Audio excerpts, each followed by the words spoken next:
Welcome, everyone, to another episode of Epic Mind Visions. Today, I have with me Austin West, another amazing friend who I met through the program Go for Your Win a couple of years ago. Austin, I've seen in San Diego, in Austin, Texas, actually, and he's now moved to Austin. He's got a lot of cool shit going on. He works with psychedelics, he's got some mentoring and coaching going on.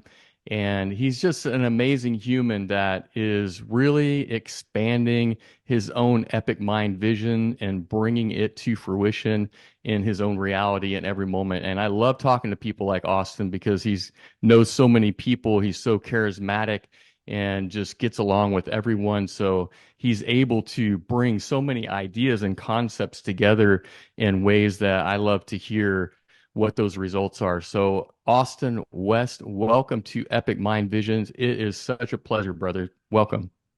What an introduction, man. Really appreciate those reflections, and it's great to be here. Yeah, outstanding, man. Well, I've mentioned a couple of times on this podcast the program Go for Your Win that we did together with Eric Godsey. I had Kelly DeBrock on an episode of this Hmm. podcast. She's also just so amazing. And we were just chatting about all of the threads that have come about from Go for Your Win. And that one program, it was just such a magical time. There were about 15 or 18 of us that came together in that program in a small group, and we all just vibed so well. We really set the intention of going for our win. And I think I've seen most of the people in that crew going out and really pursuing the dreams that we all talked about and had for ourselves. And there was some, for me personally, in that program, some inner child awareness and healing, different things like that. There was some psychedelics that went down. I didn't go on that trip to Peru, but I know that a lot of that stuff was very expansive for people in the group. And whatever catalyst that ended up being, it just seems like there's so much that has come to pass and is coming to pass. Just even us showing up on this podcast together, and I know you've done some other things. How has your post Go for Your Win integration, where has that led you? How's that going? Yeah, it's really interesting. Go for Your Win was my first big ticket dive into my own work, right? Up until that point, I'd done plenty of medicine work. I had a guide I was working one-on-one with for 3 years. But I was so resistant to doing any of these group containers, these guided containers. And I'd been a big fan of Aubrey up until that point because he was the only one speaking anything around psychedelics as loudly and publicly as he was that was Yeah, able to help me understand what the hell totally was mad. going Me on. too, man. Mad respect Yeah. for that. That was, something that I couldn't, I didn't have the courage to say those things.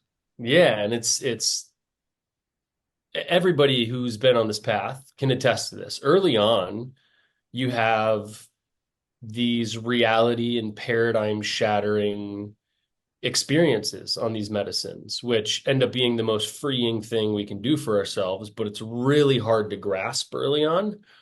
Um, and I didn't have that network. So Aubrey really pulled me in that sense, and a lot of gratitude and appreciation for him. And then that led me to Eric Godsey and starting to follow him and listen to him and just loving the way that man's mind works. So I see the Go For Your Win thing pop up, heavy around journaling practices. I hated journaling. Heavy around Right. shadow work. I hated shadow work, right? All of the things I was avoiding in life seemed like now was the perfect opportunity to jump into this. When I saw that Eric was leading the small coaching group, because I think there's a few hundred people in the program, but That's our right. coaching container, yeah, 15, 18, something like that, just under 20. And it was the one of the first times that I can remember, at least at that period of my life, feeling that full body fuck yes and actually listening to it.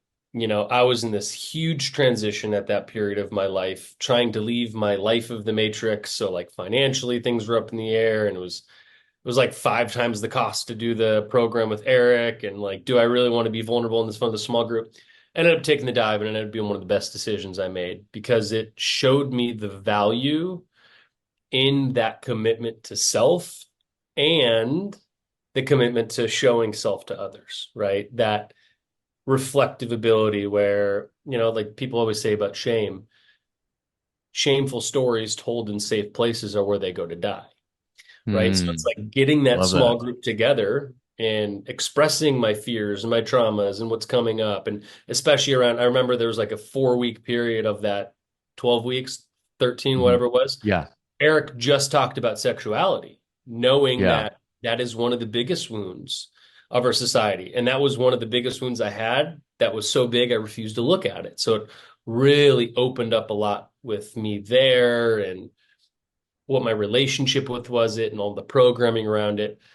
And it feels like I've been on a rocket ship ever since that program. Wow. That's amazing. We came from kind of the same mentality, I think, the same experience of just being exposed to Aubrey, really loving Eric and his work and just the myths that make us and his genius that he brings to the table and that level of kind of the story of ourselves and the Mm. hero's journey and all those things. And then seeing the program pop up because I was on there email list or whatever. I was on the retargeting but I was a full fuck yes as Yeah. well.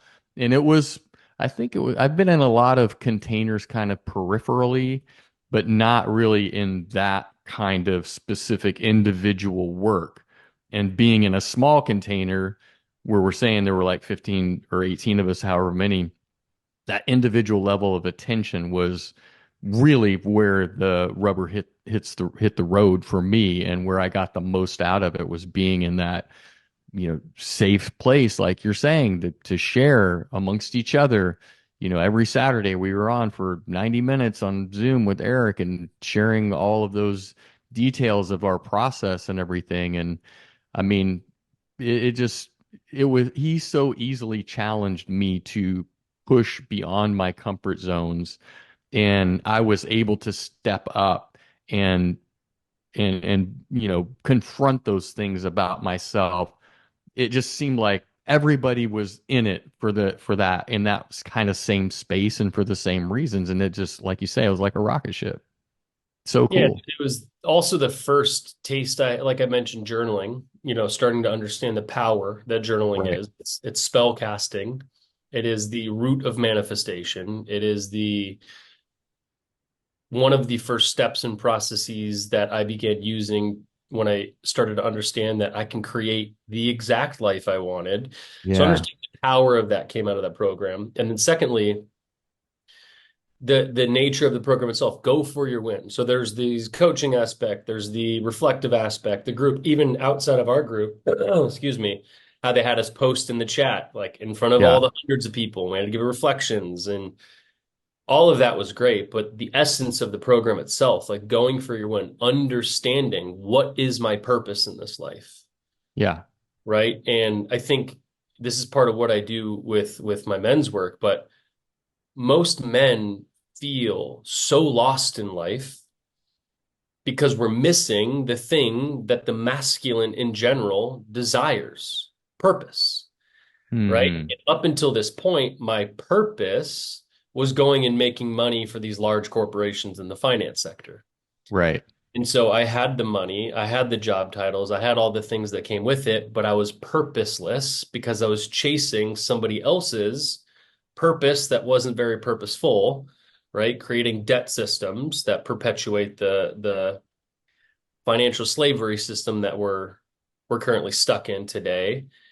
That their dream wasn't even purposeful. So here I am, like I'm doing all of the things that society told me I should be doing and feeling lost. And that program really helped me get to the core that the reason I didn't feel fulfilled by any of it, the reason the money was never enough, the fancy job title, the cars, the house, none of it worked because I had no purpose behind it. And then this program comes along, probably why it was a full body fuck yes. It Yeah. made me look at that.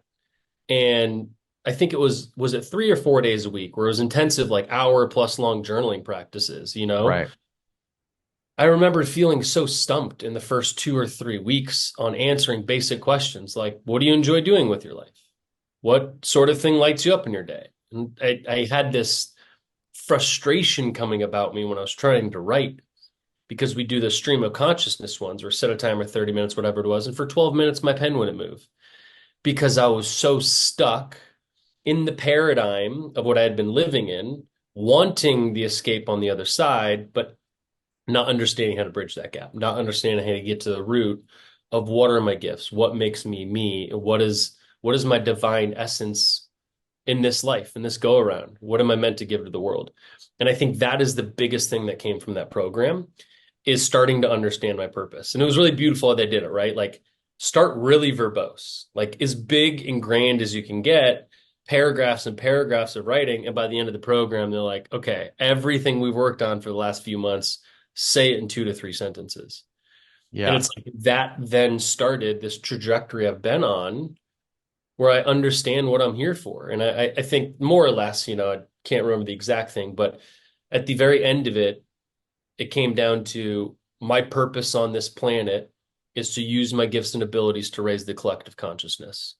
Yeah. And I specified the gifts and abilities. I can't remember what I wrote at that time because everything's ever shifting and changing and evolving. But it really gave me the footnote in my own journey on how I'm supposed to move forward in life. And that is doing all things towards raising the collective consciousness. So it was a beautiful arc.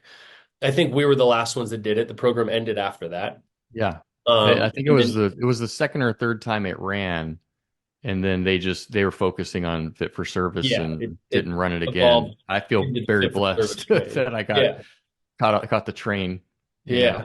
Yeah, because it's, half of the people in our group I've become dear friends with or I work with. My first time sitting with ayahuasca came from that group, from Francesca, who's one of the co-facilitators with Eric, who's become a dear friend and one of the only people I sit in medicine space with these days. So yeah, it's so interesting what my expectations going into that were and what it's become. And it's just shown me that listening to that full body fuck yes is all we ever need to do, right? Some people call God, intuition, the inner voice. I don't care what you call it. It's all the same in my opinion. But the first time I actually trusted that, seeing what opened because of it, it started that pattern of being able to do that much more in my life. Yeah, man. I love it. Well, I think getting to that level of a purposeful action and intention is really the key. And it's not new. It's been around forever. Like I go back to the Neville Goddard, Napoleon Mm, Hill type of definite chief aim, what you're desiring to see brought forth and all of these things. And it's like that thread of source that you are here to express in the world. And so when you get down to it, when you're connected to that level of source, what you said, articulating your purpose in 10 words or less, it's true for me. It's probably, when you boil it down to the essence, it could be true for anyone. And I think that is really a beautiful way to approach life. How do you do that on a big macro scale, the epic mind vision of it? How do you do it in your daily life and your daily interactions, just in the way that you show up, your ways of being when you're around people? They see how you show up and maybe they're inspired and their consciousness clicks in, and maybe some of that junk DNA kicks in and they start to react or act differently in their own interactions, or they see what's possible. That's been true for me, is just like noticing a lot more the people around me who are connected. I have a friend who says, she calls it Gus, God, universe, source, whatever you I want love to that. call it. Yeah. Yeah, whatever you want to call it, it doesn't matter. But that is the primordial urge in connection to ideas that are coming through our consciousness, motivations that are coming through to push us to the next level, to create things that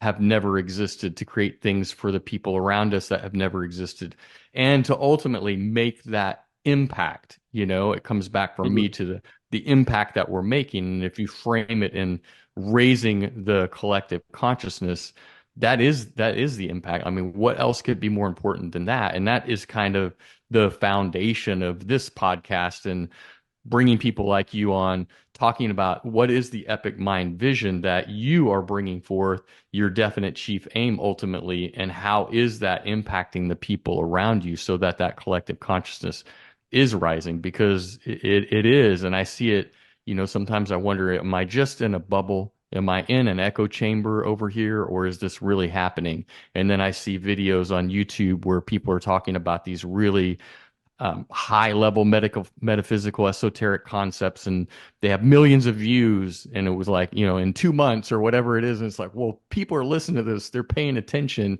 Yeah. perhaps in ways that they never have. And as much as we can bag on social media and the distraction of our phone and all of this, it is allowing us access to these concepts. It's allowing us the ability to come on a podcast like this and just express our own ideas, regardless of how many people watch it or anything like that. It's not the point. It's like we can have these conversations where we really couldn't before, or certainly not in a powerful way like we are right now. So those are all things that I love to hear, and that it's kind of like a positive feedback when I come on and I start talking about these things, and then the person I'm talking to is reflecting back kind of the same things, and that's why I get so excited in these conversations. And then as far as the journaling goes, I was similar. I had journaled a little bit, haphazardly, but certainly not in any kind of dedicated practice. And Eric is really big on that, and you're inspiring me right now to go back through his course. I'll link it up in the description to this Mhm. podcast as well, Incredible so course. that anybody who's listening can go and experience that, because he's created a framework on journaling that is pretty extraordinary, and it is a very conscious walk through that hero's journey that we're talking about, that allows you to uncover things along the way, those little signs from the universe that, okay, I'm heading in the right direction. I'm getting some real positive feedback here, that it's not just I'm throwing a bunch of stuff on the page and then it's like, oh, well, I just spent 20 minutes or an hour writing and whatever. It's like it starts to interact with you. It's a Mm. modality that you're interacting with in real time that is giving feedback to intrigue you to the next level, or at least for me, that's the way it's been. Yeah, it's a conversation with self, Right. right? Great, And great way to frame it. if you want to get Love that. real esoteric about it, it's a conversation with God. Right. We're all just mere reflections of a piece of the infinite, right? There's this thread that I always play with about what thoughts are, right? Thoughts are ethereal. They're not real, right? And when we think a thought, like let's go back to rumination, for example. The average human has 60, 80,000 thoughts a day. Right. Most people suffering from depression and anxiety, the reason it's so trapping is because most of those 60,000 plus thoughts a day are ruminating thoughts. They're repetitive, they're repeating, they're constant, they're never changing, right? You go to bed and you wake up the next day, and it's the old adage, same or new day, same shit, or whatever people say, where it's like you feel like you're in this cycle of repetition and nothing ever changes. Well, a lot of that is because of our thought structures, what we're thinking to ourselves all day long. And so when we're having the same thoughts, when we're not flooding these things, when the thoughts are negative, that can feel trapping. It reinforces what we believe about ourselves, creating the anxiety or the depression, right? And that's a whole rabbit hole up around belief and how that goes. But thoughts are ethereal in essence. Until we can take them from here and actually flood them into reality, put them in this plane of existence through the power of writing, in this sense, there's not anything we can do with them. Now, this is the same for speaking. When we speak our thoughts, again, earlier, stories told in safe places are where they go to die, right? That's why speaking our shame is such a powerful thing. It's no different than writing. Instead of speaking it to a group or a therapist or a coach, we can write it and have a conversation with ourselves. Now, as long as that writing is rooted in the deep truth, here's something Eric says all the time, which I didn't even catch myself doing it until you hear the words, and then you have that clicking moment. Yeah. Most of us write in our journals from the perspective of the fear that's induced with the assumption somebody might read this. Got it. What if we take that fear off the table and we actually wrote from the perspective of deep-rooted truth and honesty to self, right? So there's one thing to flood our thoughts. Once you get them out on paper, you can analyze them. Is this real? What is there to this? Can I look at this a different way? Or once you write it, you realize, oh, that shit isn't as powerful as the power I was giving it when it was in my head, right? We can start to play with the words when they're on paper because we've casted that spell. If it's not rooted in truth, though, then you're also manifesting the lie in which you written that. Hmm. Right? So one Interesting. of that thing Eric said was so powerful for me because it's, what if I wrote this from the perspective of knowing nobody will ever read this instead of using the fear that somebody will read this as the excuse to continue to be dishonest with myself? Right? A lot of people talk about awareness is the first thing. A lot of people, I talk about awareness a lot as until you have Yeah, I do awareness, too. nothing else matters. Without Right. awareness, you can do all the work in the world, nothing's ever going to change. Well, it's like, how can we bring that level of awareness to the truth we're willing to tell ourselves? Right. So it's beautiful if I'm aware, but if all the things I tell myself I'm aware of are just lies to make myself feel better about the situation I put myself in to avoid taking personal responsibility, I'm still not helping myself. So that's the other practice with journaling is yes, flooding the thoughts, getting everything on paper is beautiful and it's step one and everybody should do it. Even if it's 5 minutes a day, your life will change. Agreed. More resistance you have to it, the more you need to sit down and do it. How easy is it for us to pick up our phones and scroll for 30 minutes the first hour of the day, but not move a pen on paper for the first 5 minutes? And I only say that because that was me for so long. This exercise, this conversation with self, this conversation with God, this ability and the opening and the spaciousness to bring that radical level of truth to self starts to reframe the way you look at everything. Hmm. What do I want to create in this world? How do I talk to myself? What do I think about myself? What am I miserable about? What is my purpose in this life? Prompts are easy. You can find prompts. Here's a free one for people. One that fucked me up the first time I did it. So I've done quite a few of Eric's programs just because I love the way that man's mind works. One of them he did with Cal Kingsbury. It's the Full Temple Reset. Yeah. Yeah, I've heard of that one. Yeah, it's like the 4 day fast. You have one shake a day that's like eggs, coconut milk, macadamia nuts, and something else. It's a super fatty drink. You have one shake a day, and it's intense journaling, and you're just in the throes of it. And I believe it's the first or second day. Eric calls it the heaven and hell journaling practice, where you set a timer for 20 minutes and you start with hell.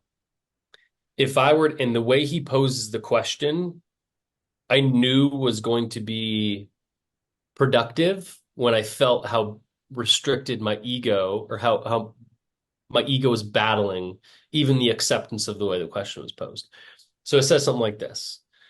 Set a timer for 20 minutes and ask yourself this question in the stream of consciousness journal. What is your life going to look like in 10 years if you continue to show up as a coward, not doing the things you know your intuition wants to do, and continue to run from all of the tasks and meaning that your life is meant to hear? Something like that, like not verbatim, Wow. but just confronting. Like the second I read the word coward, I'm like, the fuck? Who does he? I'm just reading a page and already projecting onto him Right. as if it's, and I'm like, whoa, okay. I am living as a coward in many ways in my life.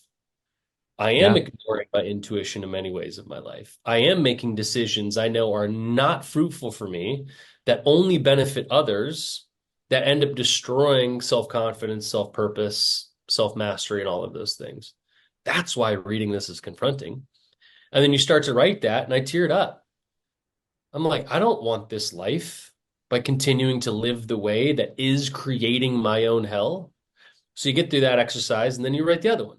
What does your life look like in 10 years? What does your heaven look like in 10 years if you create self-mastery over whatever's getting in the way, right? Right. You choose to be powerful instead of cowardly.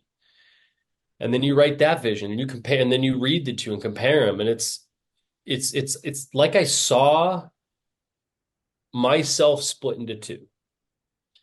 I saw the version of myself.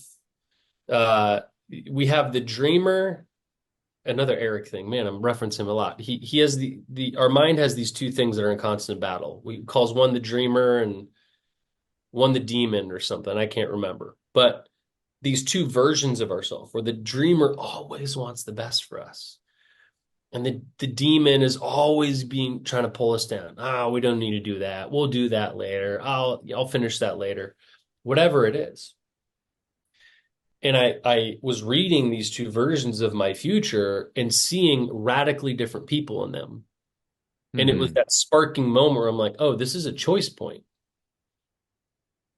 Because I was able to articulate the end result of both of these behaviors, Right. I can see the choice point. I'm in the choice point Yeah. actively now in this present moment. I'm sitting here. The Yeah. clarity of your present moment. Yeah.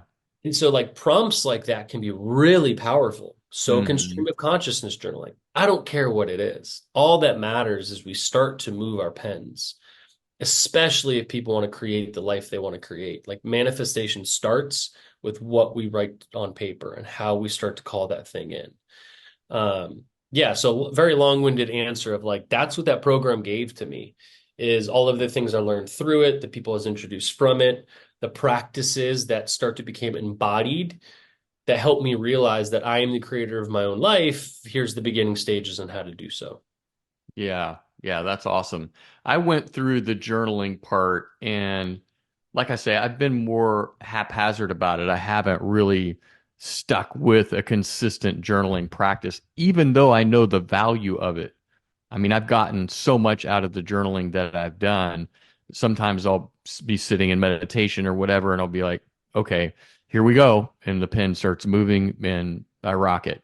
But I would definitely benefit from having a consistent practice in place. And one of the prompts that Eric taught me, and for a long time, I had a productivity kind of like weekly, layout of what I was doing. I kind of switched these things up over time just because it brings a new energy. I'm using a different system now, but there for like 18 months or so, I would, right at the very top of that productivity sheet or whatever for my week, the prompt that Eric gave me, we keep referring back to him, but he's powerful. Clearly, he's affected both of our lives in profound ways, and it was um, uh, what would my life look like in 1 year if I lived my most courageous and outrageous life today? Mm, And just coming from that perspective every day. Okay, well, where can I be more courageous? Where can I be more outrageous in the sense of pushing the boundaries of what I think is possible for myself in that sense of outrageousness, I'd be like, well, I would never say this thing in this conversation, or I would never do this thing normally in my normal world, but how can I push the boundaries of that? And so that comes in to every aspect of my life, in business, entrepreneurship, the visions that I'm desiring to see brought forth and my definite chief aims and all of that.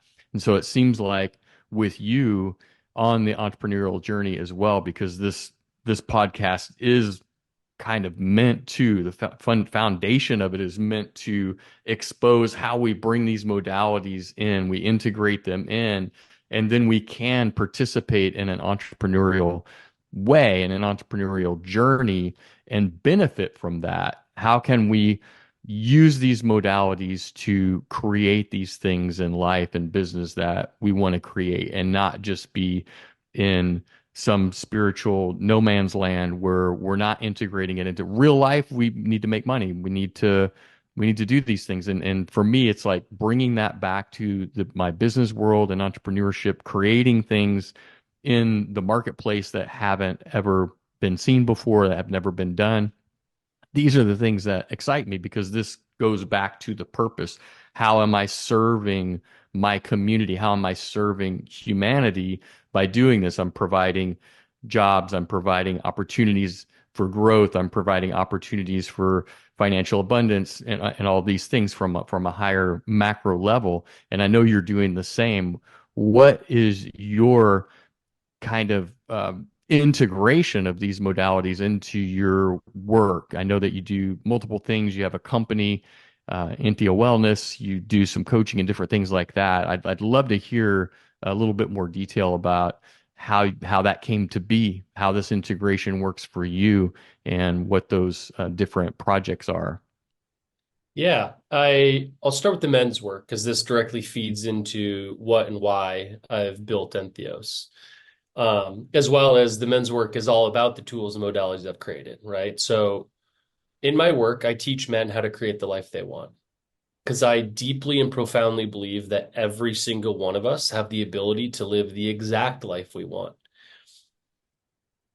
What gets in the way of that, I call it the matrix, but speaking from the matrix in a different point of view than most people do, right? We love to use this terminology today. It's one of those captured words, right? The same Right. way manifestation has been captured. We think of the matrix as this like digital framework. We're living in a simulation. Like, sure, bless the movie. I think it's one of the greatest movies ever done. I think it's actually a documentary in many ways, but it's been captured into this realm of this digital programming type of way. That's not how I look at the matrix. I define the matrix as the illusory framework that is the lens and filtration system put on human behaviors, perceptions, beliefs, etc. Right? It's the filtering device that most of us are peering through the world through. That is Right. city. I consider it to play off of that, and I think that's what you're getting at, is it's an individual matrix Yes. based on the particular beliefs and limitations, I guess, beliefs that we've created for ourselves to keep ourselves safe based on our own personal experiences. So that matrix of Created for yeah, ourselves and not. right. And this Imposed is, upon us in many ways and yeah, self-created in many ways, or subconsciously created in many ways as well. yeah. So I can't remember his name. He's a Lutheran. He created his own sect of Christianity in like the 1600s. He has a great quote. Some people uh, always refer to Socrates as this quote. I've checked many times. It's incorrect, but it's been passed around podcasts. The quote is, in essence, not verbatim, but show me the first 7 years and I'll show you the man. Right, Or like, give me their first 7 years and I'll show you the man. right, And Bruce Lipton talks about this a lot, that the first 7 years of our life, we're in hypnosis. We're just receiving and installing programs, right? We are building the essence and framework of our nervous system as well as our subconscious mind. And I think there's a direct communication line between those two things that play out on levels that we don't fully feel or understand. And so in this work, it's like when I'm teaching men how to create their own life, a lot of this goes to the second thing you mentioned, which is the subconscious beliefs, right? And this ties directly into my view of the matrix. The matrix is the illusory framework of the perceptions, beliefs, and behaviors that have become the things playing out in our life that usually we're not even aware of. So it's like teaching them how to crack the matrix by being their own visionary healer, guru, whatever words you want to use, and teaching them the skills they need to figure out what their purpose and direct their life is. right. Right. A lot of that starts with that first 7 years. And so many people are resistant to looking at the relationship and family and the household and your parents. But this is where all of your programming came in, right? My behaviors, patterns, and beliefs came from the church that I grew up in, what was passed down for me from my parents and their heritage. So it's like, what were the lessons you were taught from the school, from the systems, the influences, everything in those ages created the baseline of my subconscious mind. Once that's been established, from 8 to I think 14 is the next period of development, we start making some of our own choices, but all of those choices are based on the Right. preceptive behaviors that were installed to us in those first 7 years, right? Well, and solidifying beliefs Yeah, at our core based on those things that happen in the first 7 years. right. And then you start getting the teens and later, a lot of these things just become kind of you beat the same drum. All of a sudden, you're Yeah. 30 years old. Patterns. You have a fruitless relationship or you can't find a relationship. You're calling in the same patterns over and over again and can't figure out why. You don't feel purpose in your job. Calling in abundance or wealth feels like the most anxiety, fear-ridden thing in your life because you're living check to check. All of these things that most of us struggle with, right? And the things we struggle with are directly attached to the thing we desire most. I'm living check to check, I desire wealth. I feel alone, I desire a relationship. So between the thing that we're suffering from and the thing that we desire is the bridge of the subconscious mind that's playing out the patterns that are restricting us from actually having the thing we desire. And Right. that's essentially what my work is teaching men how to go into those patterns, beliefs, and behaviors and start to use the understanding of those to look out and reflect into the world how of those things are being mirrored and shown up so we can bring awareness to those and begin changing those patterns at the base level through the Right. use of psychedelics, both microdosing and macrodosing. Gotcha. Right? And in that, there's a lot of work around how to manifest, how to look at 8 different areas of your life. What do we want to call in? What does it look like? What does it feel like? How detailed can we get? Right? If we're wanting to create our life, we have to be so hyper specific on what that thing is. What does it look like? When does it come? What does it feel like? How does What it does it feel feel in your like? Yeah. body? Hmm. Right? We have to Yeah. paint that picture so detailed. Or else if I'm like, I want to call in wealth and abundance, and I leave it at that, maybe the universe, because I'm so open about what that definition is, I find $1 on the street and the universe is like, there's your abundance. Right. Maybe, I don't know. All I know is if we don't get detailed enough, we don't understand how that abundance starts to show up, Right. right? So creating the framework on what do you want and be audacious about it. Well, and I think playing off of that, if you really want to feel, and I think Bruce Lipton and the others would agree that in Neville Goddard, his book, Feeling is the Secret, that's the what I've Neville come to. The feeling is the Benza secret. Holland.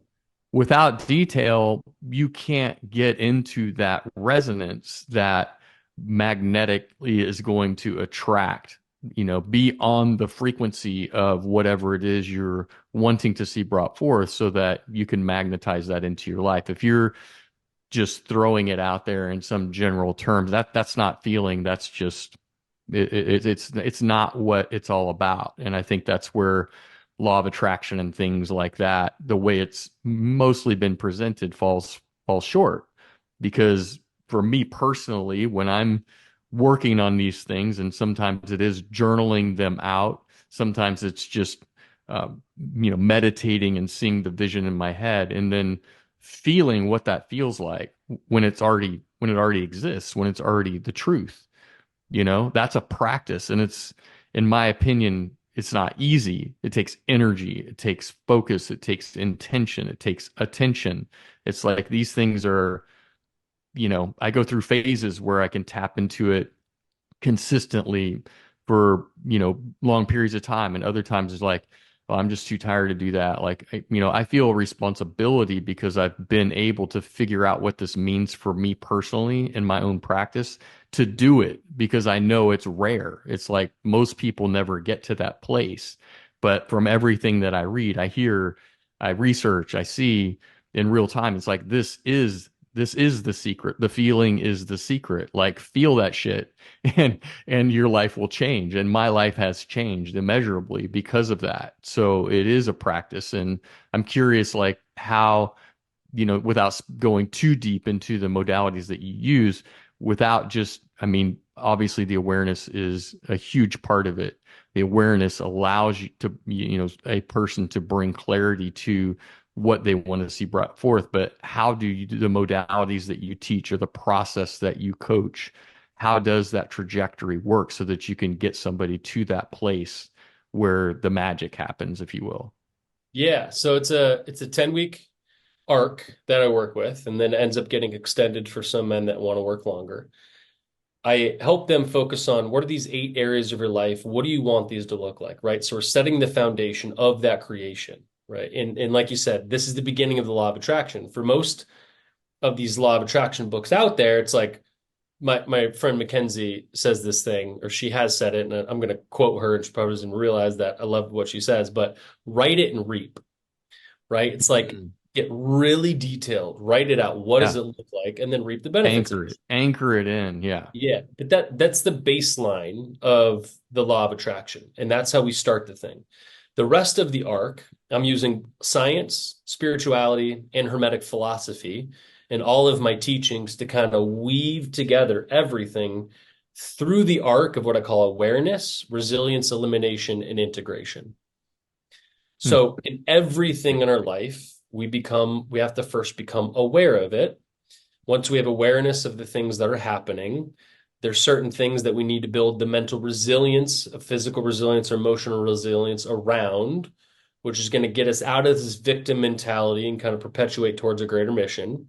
Then there comes a point where you have to start eliminating things in life. And this goes for everybody: friends, jobs, people in your life, locations, items, music, clothes, whatever it might be. Like, what, everything is energy, everything is vibration. What is Yeah. taking away from you Where are the and integrating all distractions? of these Yeah. lessons, right? So That's that's a kind tough one, I think, for a lot of people. I mean, it's tough for me sometimes too, especially with some relationships. I've been able to kind of cull the kind of music and things that I listen to and the things that I expose myself to. I'm not going to see horror movies or anything like I don't do that because I just don't want to put that frequency, be exposed to that frequency. But I know that it can be jarring to, have some projection of some relationship that I thought was one thing, of, but then to learn after some level of awareness, this is not serving me at all. You know what I mean? That could be tough, it can be man. a little tricky to pull myself out and untangle myself from a relationship like that and be confident and courageous enough to be in my truth and know that the right thing for me is to not be exposed to that relationship anymore. It's big, that's big work. Yeah, it's the hardest part of the arc as well as the most important, right? I Mhm. believe that we have, let's call it our souls, have a certain capacity. And when we're letting something come in that isn't meant for us, it's blocking the thing that's meant for us to coming in. Yeah, So the 100%. quicker we can eliminate and open up space, the quicker that Purge. manifestation or creation energy allows it to magnetize towards us. Yeah. It's like I also think a lot of this law of attraction thing for my journey is a little bit backwards, right? So let's go back to the eight things. We look at the eight sections of their life, the eight pillars of their life, in which they want to get hyper detailed. What do you want to manifest? What do you want to create here? A lot of people go directly after that thing. I leave that alone after we establish what that looks like.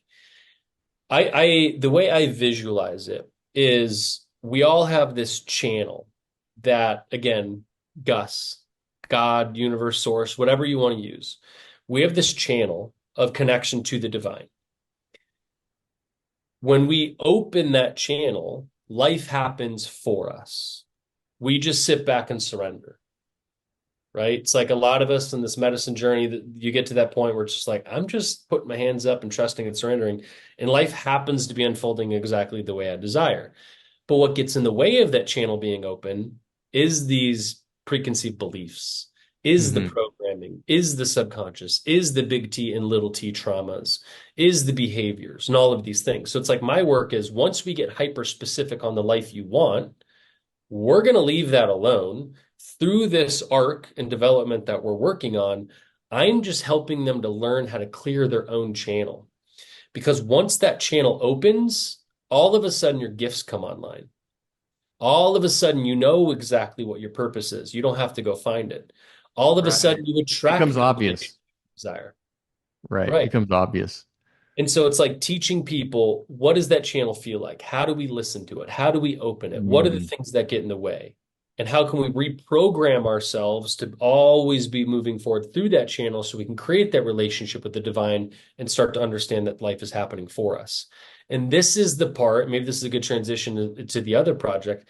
This is the part where I believe psychedelics are the biggest catalyst, right? So my belief, and this is to put really plainly and simply, you've journeyed well enough to know that the power of psychedelics in a simple manner is this. They are the greatest tools for awareness I believe we have at our disposal. That's kind of it. Like, take the fantastical, beatific visions that we can have on these things, the life-changing, paradigm-shattering things we can see, feel, and witness, right? The depths of love we didn't know was possible, seeing ourselves in a different light, meeting our soul, talking to entities, all of that is wonderful. But when you take those journeys and come back into this 3D reality, the greatest thing that psychedelics give us is awareness. Hmm. Awareness of the things that we know are not meant for us, awareness of the blockages, awareness and remembrances of the trauma, awareness of the tormenting relationships we're choosing to keep in our life, awareness of our greater purpose. I don't care what it is, right? It gives us awareness of all of these things.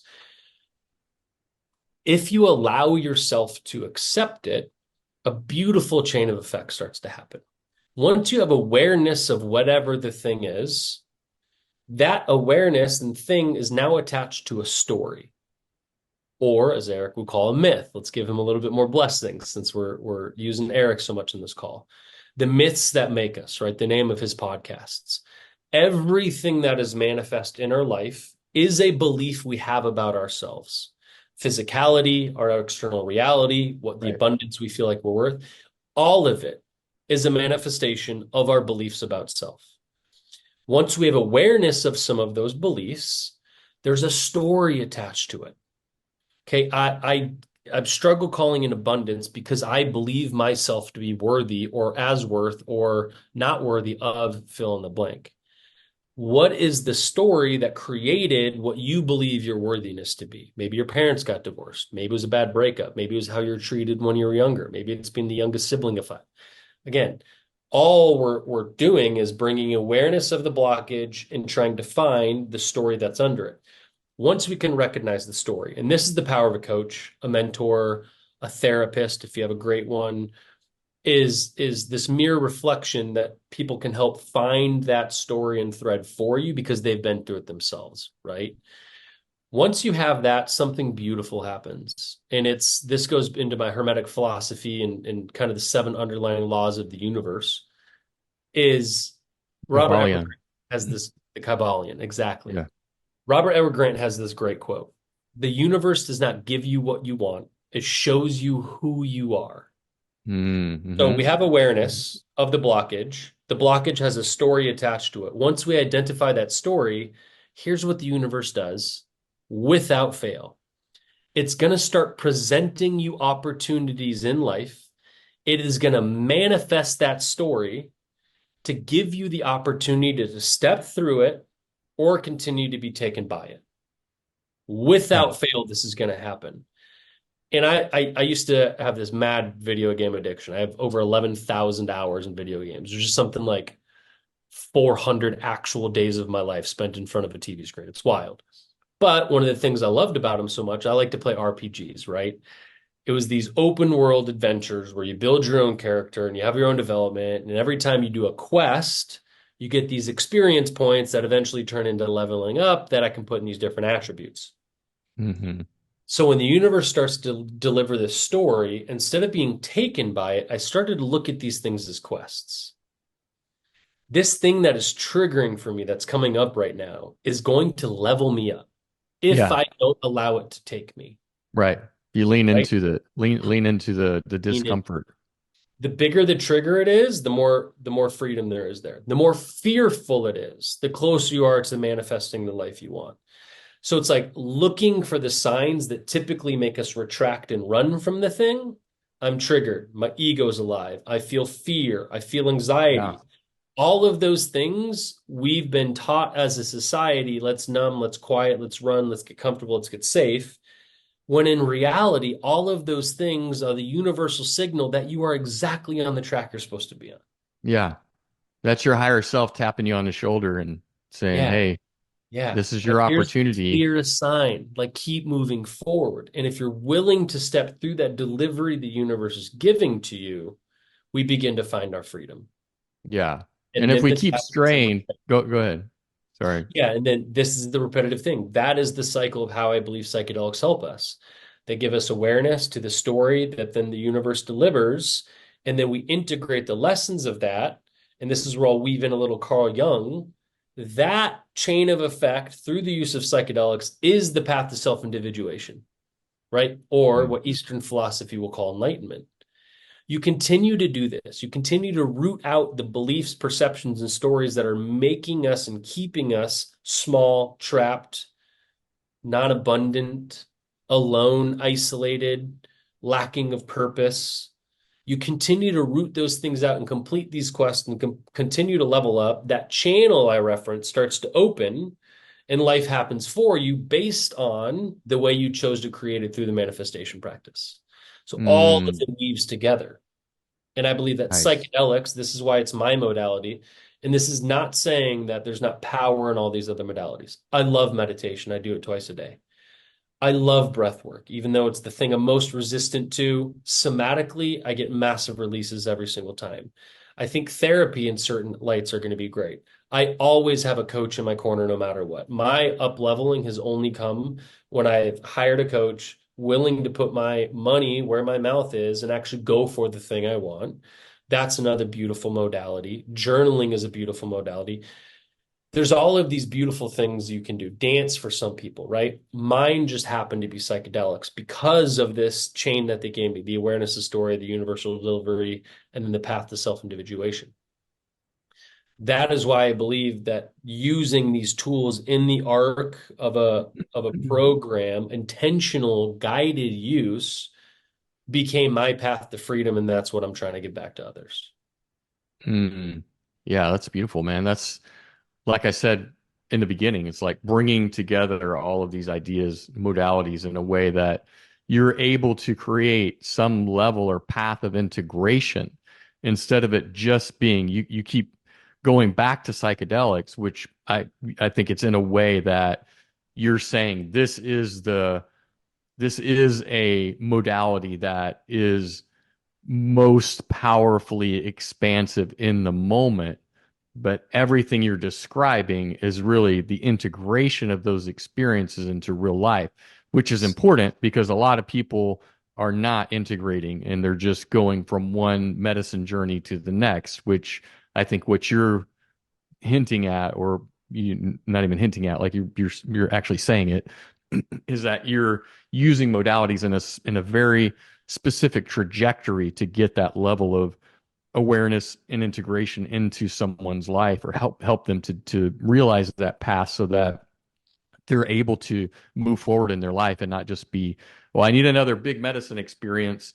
I think that's one of the things that is needed. I was talking to Matt Zion about that on the last episode of this podcast about integration and its importance. And a couple of things that you said, like about clearing that energetic path, like that's the way I learned it is once my path started clearing enough for me to through awareness and it started clearing enough for me to feel the energy that's kind of exuding through my own system into the torus field and all of that, like then the distortions become a lot more clear, like they're there, the distortions in my field. And Aaron Abke, who you probably knows also in Other. Austin, yeah, so he has this metaphor that he uses about, think of it like an electrical current, and your goal or your vision that you want to see brought forth,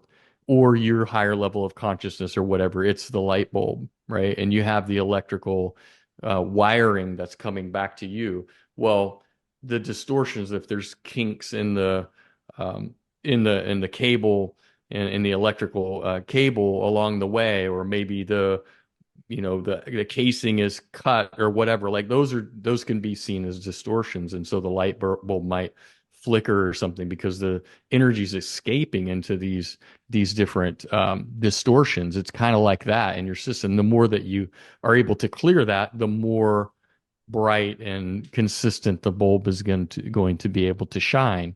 So I love that kind of frame of it's that simple, Mhm. not so simple to implement, but the It's concept simple, is but really not easy. simple and it's kind of like that. So it's like, how do we bring it like you're doing in a way that You can articulate it in a more simple way so that people can understand, offer them a process to you know bring them along that trajectory to clear the path to raise the frequency Yeah. ultimately.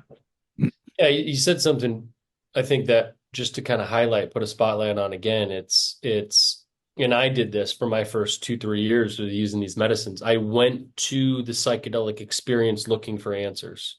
And that's why I want to simplify the message around it.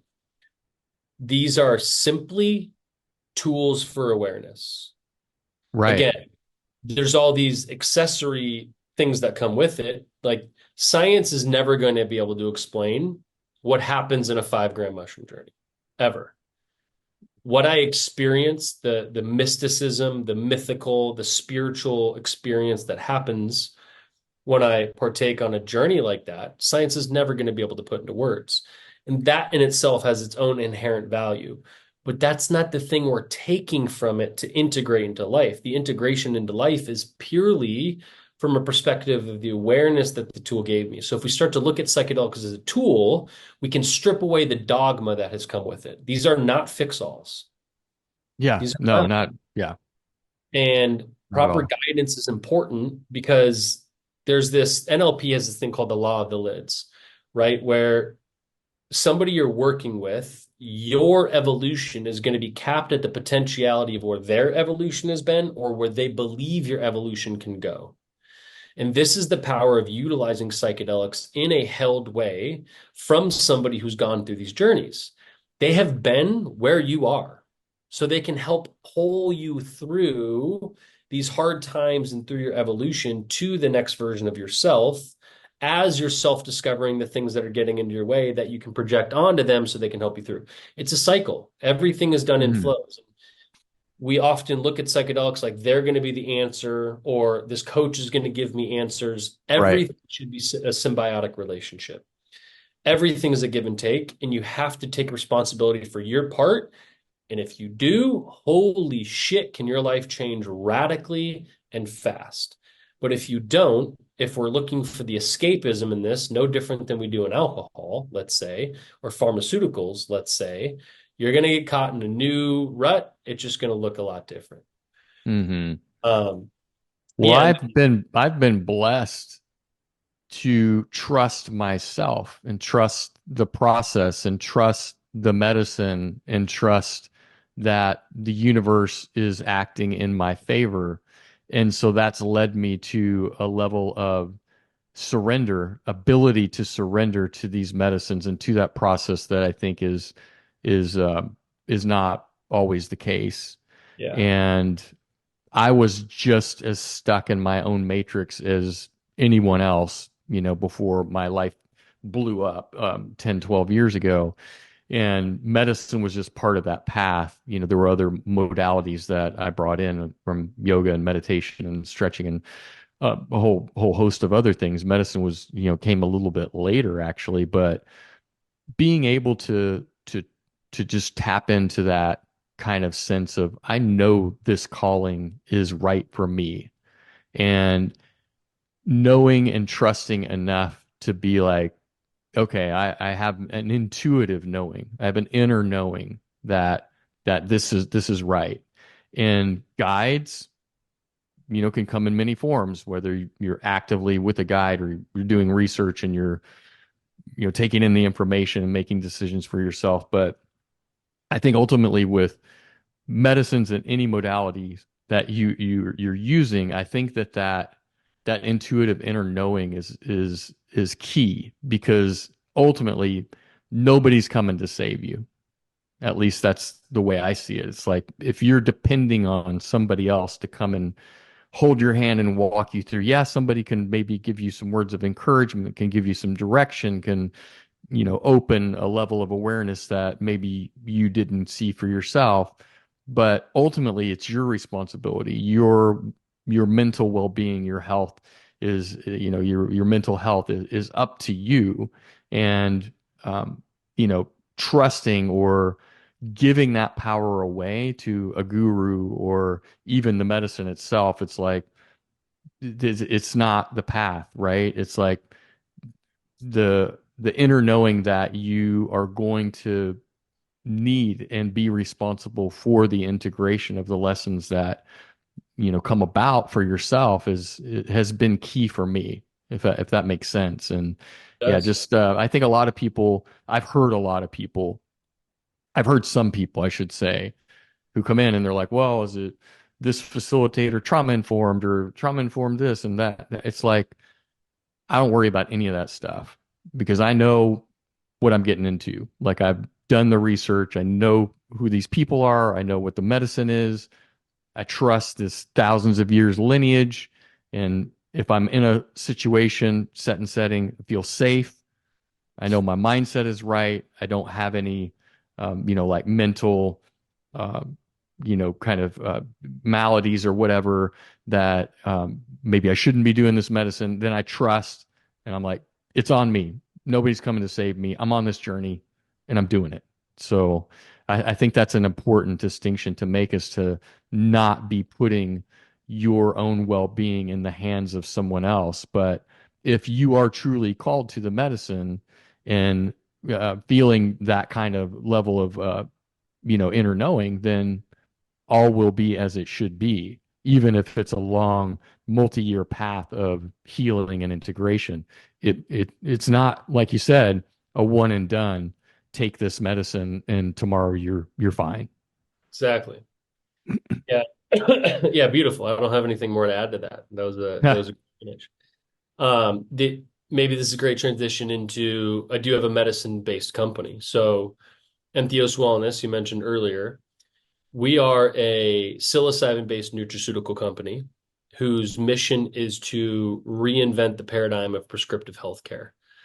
Um, I believe one of the biggest detriments to the health of people in this country, in the world, is the use of pharmaceuticals. I believe that pharmaceuticals, in its essence, were meant to be benevolent, but they have strayed so far away from the base nature of what they are that the body doesn't know what to do with them. And over time, they can have really detrimental and damaging effects to our systems Mm-hmm. through Absolutely. neuroinflammation, gut dysbiosis, just your gut microbiome in general, right? Produces 50% of your dopamine, 95% of your serotonin, nearly all of the primary use pharmaceuticals with the extenuated use in which they're used destroy the gut microbiome. So the things that make us motivated and feel good are directly destroyed by the medicine that claims they're doing the same thing. It's just a really interesting field and world when you look into it, that pharmaceuticals have been on the rise by 3 to 7% every year for 30 years, yet we're getting more and more sick. How do we Yeah. explain that? The medicine is not working. So Entheos Wellness, our mission is to reinvent the paradigm of prescriptive healthcare. So we've come out with 9 formulas utilizing the botanicals and psilocybin in symbiosis to replace the allopathic and prescriptive pharmaceutical healthcare system. Um, Things like stimulants, SSRIs, benzos, opioids, all of these have really detrimental effects. And it's not to say that there's not a place for Western medicine. I think that Western emergency care is one of the Oh greatest yeah. phenomena ever Yeah. invented. Traumatic care. Yeah. You break your arm, Holy hell, it's go for incredible. it. And it's also not to say that pharmaceuticals don't have its place, right? Penicillin is like a nuclear bomb on your gut, and it can be a life-saving intervention, right? Because we know so much about the gut, there's ways that we can repair it once it's been destroyed after your life is saved through something like penicillin. Right. And again, it's like I look at pharmaceuticals on the scale of nature. So let's go to the Hermetic philosophy, right? One of the laws or principles is a polarity, that everything is dual, but dualism doesn't exist. That everything is just on a scale of itself. Yeah. Right? Hot and cold is just a scale. Like, where does it start? Where does it end? Yeah, Good. it's like we don't often realize that we put hot and cold into different categories, but it's temperature. It's a degree of temperature. Where does hot become cold and cold become hot? Where it's saying like up and down. Like, well, where does up and down? It's a degree of height, right? So it's like So there's polarity in yeah, everything, but there's no right. duality that exists. And that's what I That's love that's about right. it.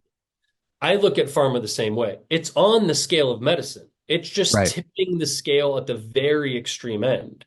And I look at nature on the opposing end of that, the opposing polarity, nature being just as it is. A lot of people don't understand because we know pharmaceuticals made in a lab. All pharmaceuticals are derived from plants and fungi. They just go through this hyper processing Right. phase, no different than processed food, right? And I look at pharmaceuticals the same way I do processed food.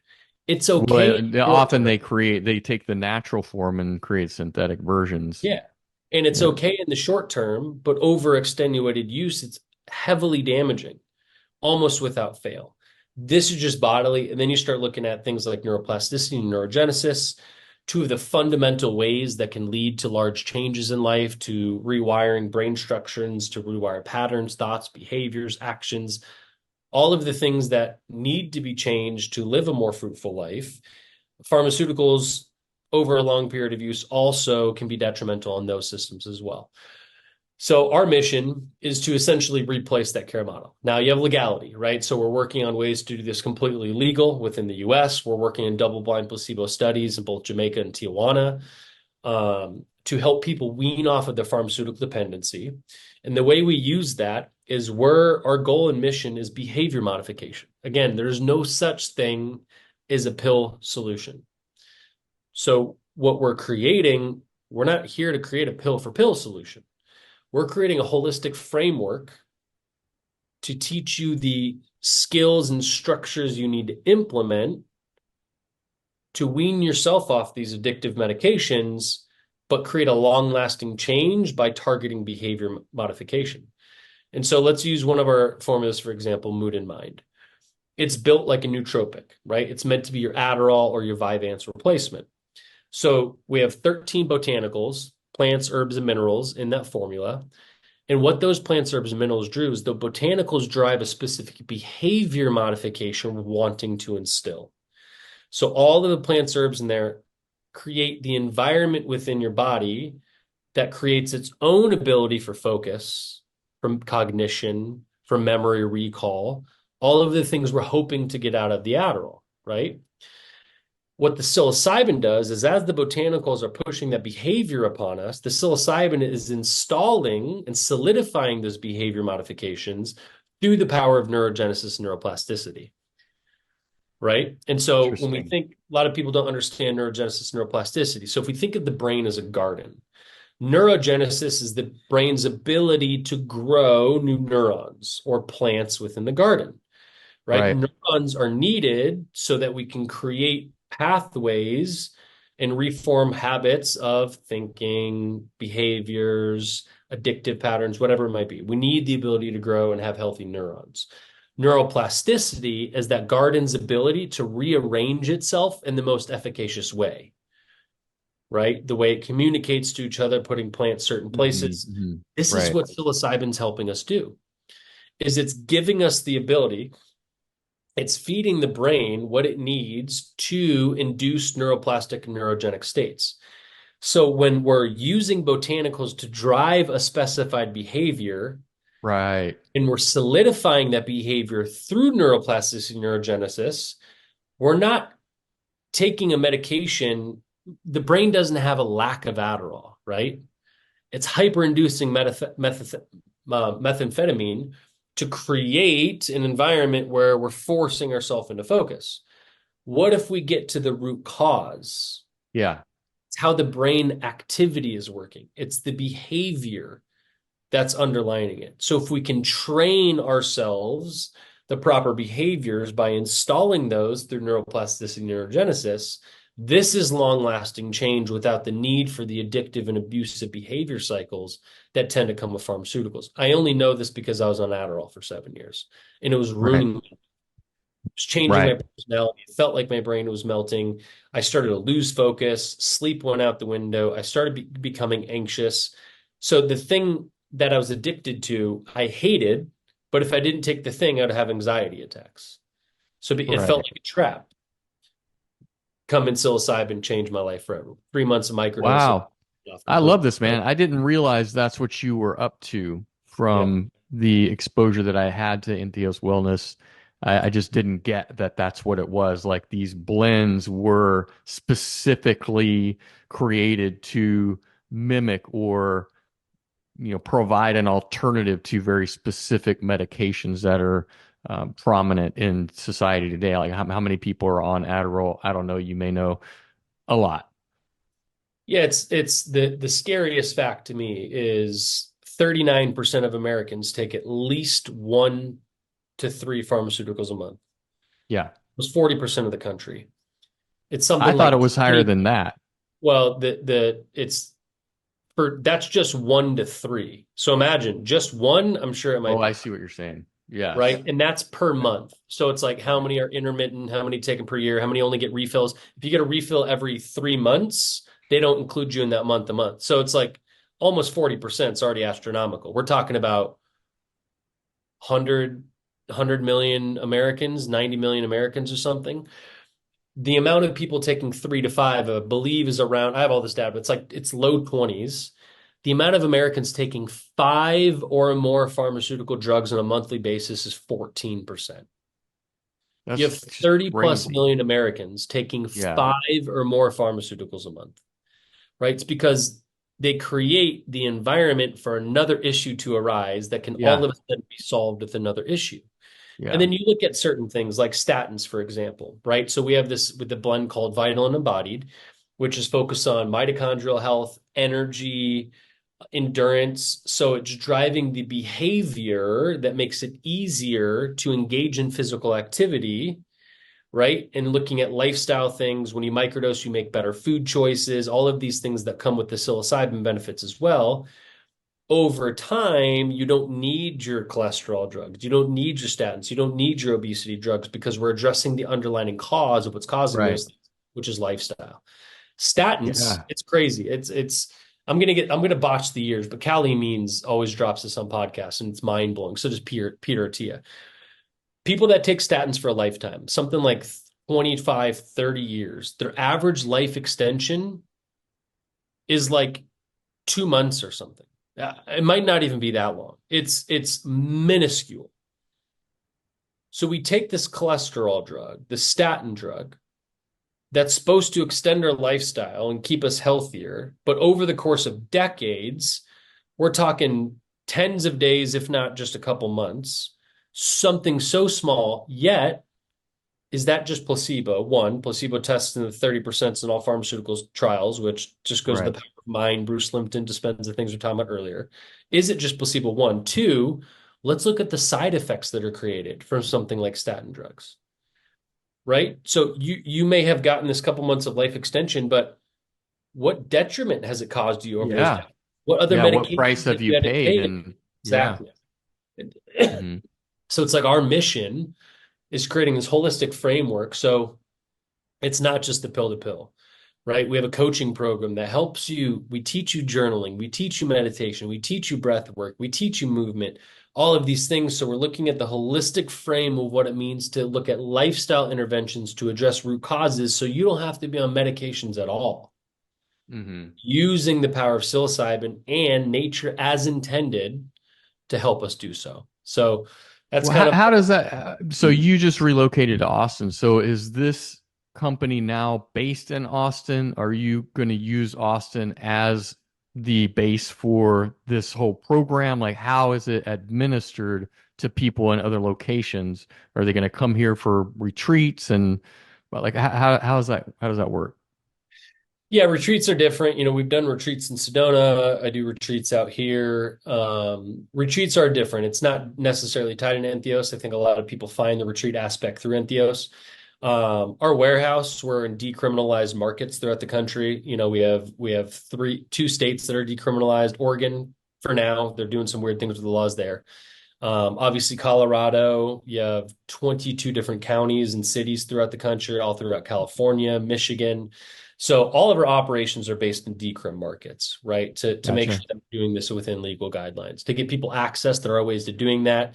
Do church memberships. I'm working with a group on getting us DEA licenses to be able to serve this to people under the realm of studying. This is why I'm working on some studies in Jamaica and Tijuana as well that openly and legally are able to source and do these things. We're working on it. So people want to reach out. There's ways that we can do this. We want to stay in the legal guidelines. We want to do this right. We want to help this movement move forward towards legalization Right. because people need these things, right? Allopathic care, in essence, is the third leading cause of death in the country, which is kind of wild when you think about it. And that's not Huh. directly to pharmaceuticals. Absolutely crazy. It's Absolutely the overall crazy. system as a whole, but it's still a fact of the matter. So it's how can we avoid the need to be put in the system that is such high risk because it's all lifestyle, right? And so we're doing this as above board as possible. We're working with a law firm. We're working with medical clinics. I'm working on having everything insured, right? And their biggest distribution is through partnering with physicians that are trying to take their people off pharmaceuticals, right? So we have affiliate programs. So we work with naturopathic doctors and chiropractors and acupuncturists and Chinese medicine practitioners, Ayurvedic practitioners, the people that understand its holistic framework that are looking for different tools to help their clients. So it's interesting. We're kind of in that pharma model, but doing it differently. And just as a note too, we offer things like the what we call the access and affordability promise. We'll make $0 on our product to ensure somebody gets access. So as long as you're willing to pay our base COGS and we don't lose money, we will not turn anybody away. So this eliminates the need for insurance-based models as well. Hmm. Um, so it's a slow moving thing, obviously with the legality being at the front of it. But we do have we're establishing different churches throughout the country so that we can operate this through sacrament and give people the medicine that they need and make sure that everybody is protected legally from top to bottom. Wow. That's phenomenal, man. Yeah, thank you so much for diving in on some of those details. I wasn't aware that all of that was going on and that you were moving so far so fast. Like it's come a long way since like last year, I Yeah. think, when we saw each other in San Diego. Like a lot has happened since then. That's amazing. Well, as usual, when I bring somebody on this podcast, I could talk forever. I mean, there's so many different ideas of things that I thought we might talk about, different topics and everything. I'm grateful for you showing up and spending the time here with me. There are so many topics that I'd love to talk to you more about, so many of them that we talked about that I hadn't anticipated. But is there any final thoughts that you would like to share with the audience before we cut this one off? Maybe you can come back again here in the near future and we can dive into some other specifics.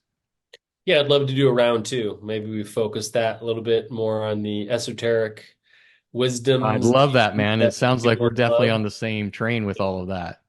Yeah, I'm pretty deep down the Hermetic rabbit hole, and I really use those teachings as the fundamental principles of how I live my life through the lens of awareness, seeing how Hmm. everything that happens to and for us fits within these buckets. So if you understand what I believe are the laws and principles that make up the underlining fabric of how reality is created, it's pretty wild. It becomes fun.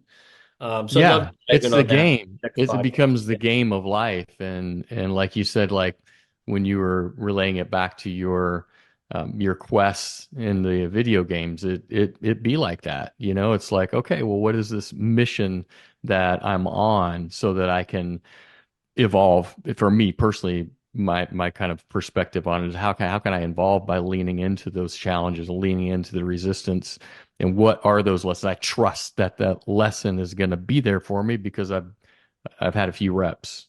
Yeah. Yeah. So just on final notes, the last thing I'd say is so much of what we've talked about, this journey, right? You can call it self-realization, self-individuation, enlightenment, freedom, breaking out of the matrix. Again, I think we use different terminology to explain the same thing so often. Hmm. It can feel overwhelming to so many people, especially when you can listen to a podcast like ours and many of the other men that we respect. And it's like sometimes it feels unattainable, like there's no way to grasp the things that are being said because there's an overwhelming anxiety on just where the fuck do I start? Yeah. Right. And so because that angst comes with this desire. It's like a desire to be free of my own structures that have kept me stuck. Yet there's this angst with where do I start? I would just encourage people to, one, find somebody to mentor or coach with is the big thing. And two, start having conversations with yourself. Yeah, That's the and big part. start where you're at and trust that that is the right place to be. I think it that is why a lot of people, myself included, are like, I didn't choose this path. Like, it chose me. I got that karmic bitch slap a few times, and finally I woke up to what was happening, and I'm like, okay, well, I can't ignore this anymore. It's like that the path of life that I'm winding down, and when I start to go off, it's like the universe gives me a little tap, and then it becomes a little harder, and then it's a cattle prod, and then whatever, hey, this is not the right path for you. As much as I have ignored that sign in the past, but that's what gives me that confidence now to be like, I know this is right for me. I know I've got the confidence and that inner knowing that we talked about. So I think for anybody out there who's kind of like hearing these things or not sure, I know that there are ways to start where you are, and for me it was yoga. Yeah. That's And kind of where I started, and it's it just just anything. evolved. It's just putting the intention out into the universe Yeah. that I'm ready. And that's what I mean. Like, it doesn't matter what you do, just put the intention out there that I am ready to start seeking freedom from the things that are keeping me where I don't want to be and watch it unfold. You just got to be open to it. You need to be receptive of it. You need to be listening. Bring as much awareness as you're capable of and wherever you are on your journey. And then just set that intention. Like, I'm fucking sick of what fill in the blank. We all suffer from our own individual thing. I'm sick of this.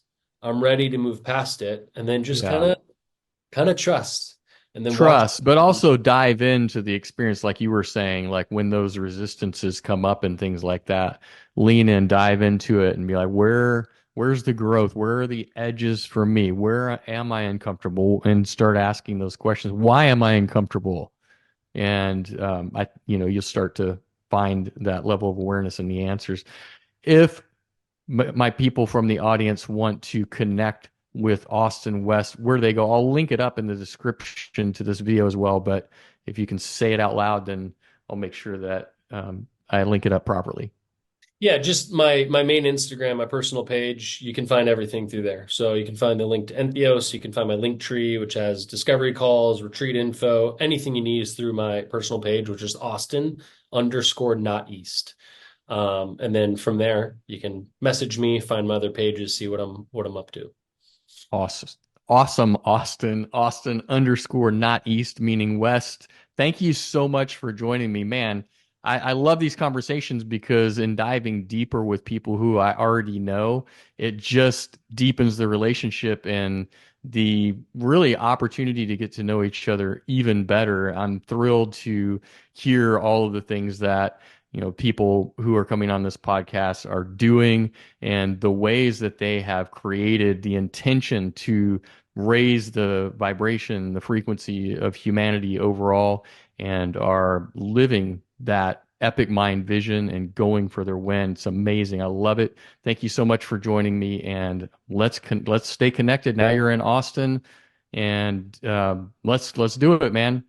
Pleasure dropping in with you, brother. Looking forward to round two.